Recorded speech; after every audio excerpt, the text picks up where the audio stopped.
मनरेगा गया नामों में, मजदूर रह गए सवालों में। आज उसी कानून को जी राम जी बिल कहकर पुकारा जा रहा है। गांधी से डरते हो इसलिए नाम का खेल रचते हो, गांधी से डरते हो इसलिए नाम का खेल रचते हो, मजदूर का हक मारकर उसे राम राम सिखाते हो। महलों की चमक में तुम गांव की भूख भूल गए, जुमले परोस कर खुद को असली भक्त बताते हो। धन्यवाद अध्यक्ष महोदय, रात को 12:30 बजे आपने मुझे बोलने का अवसर दिया। अध्यक्ष महोदय, 1:45 बजे मनरेगा गया नामों में, मजदूर रह गए सवालों में। अध्यक्ष महोदय, मैं आज सदन में केवल एक बिल को विरोध करने नहीं बल्कि एक सोच, एक मंशा और एक साजिश को बेनकाब करने के लिए खड़ी हूँ। सरकार जिस बिल को विकसित भारत गारंटी फॉर रोजगार एंड आजीविका मिशन ग्रामीण के नाम से लेकर आई है, वह दरअसल मनरेगा को उसके नाम, उसकी आत्मा, उसके विचार से अलग करने की कोशिश है। अध्यक्ष महोदय, सरकार ने मनरेगा का नाम बदल दिया है और आज उसी कानून को जी राम जी बिल कहकर पुकारा जा रहा है। अध्यक्ष, मैं 2 पंक्ति कहना चाहती हूँ। गांधी से डरते हो इसलिए नाम का खेल रचते हो, गांधी से डरते हो इसलिए नाम का खेल रचते हो, मजदूर का हक मारकर उसे राम राम सिखाते हो। महलों की चमक में तुम गांव की भूख भूल गए, जुमले परोस कर खुद को असली भक्त बताते हो। अध्यक्ष महोदय, मैं सरकार से सीधा पूछना चाहती हूँ कि क्या नाम बदल देना ही विकास है? क्या गरीब का पेट नाम बदलने से भर जाता है? क्या शब्दों के खेल से मजदूर की हथेलियों में काम आ जाता है?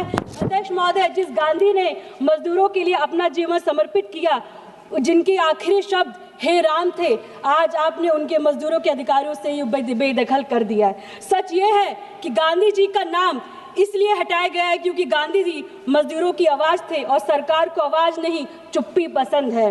गांधी जी ने सिखाया था कि भारत की ताकत महलों की दीवारों में नहीं, खेतों की मिट्टी और पसीनों से भरे हाथों में होती है।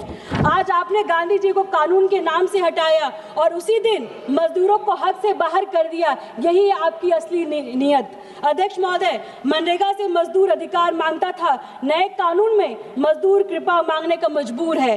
अध्यक्ष महोदय, पहले लिखा था काम मांगो सरकार देगी, अब लिखा है बजट होगा तो मिलेगा, डेटा सही होगा तो मिलेगा, राज्य के पास पैसा होगा तो देंगे।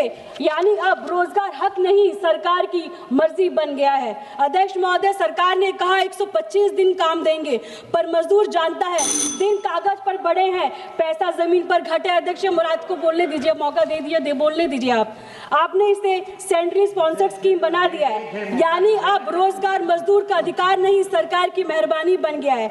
यह विकसित भारत नहीं, यह केंद्र की जिम्मेदारी से पीछे हटना हुआ। अध्यक्ष महोदय, मैं यही कहूंगी कि रोजगार दान नहीं होता, रोजगार अधिकार होता है। मैं सदन से विनम्र अपील करती हूँ कि गरीब को नाम नहीं, काम दीजिए, मजदूर को नारा नहीं, इज्जत दीजिए, क्योंकि जो देश अपने मजदूर का सम्मान करता है वही देश सच में विकसित कहलाता है। और मैं ये कहना चाहूंगी, राम जी तो हम सबके दिल में बसे हैं, उनको किसी कागज की या चुनावी बिल की जरूरत नहीं है। जय हिंद, जय भारत, जय समाजवाद।